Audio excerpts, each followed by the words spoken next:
มารู้นะว่านะเนยไปเอาแพนด้ามาสิ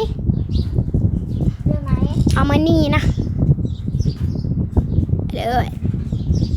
อันนี้ก็คือเจ้าของกล้องฮะก็คือเอาวิกิตินะ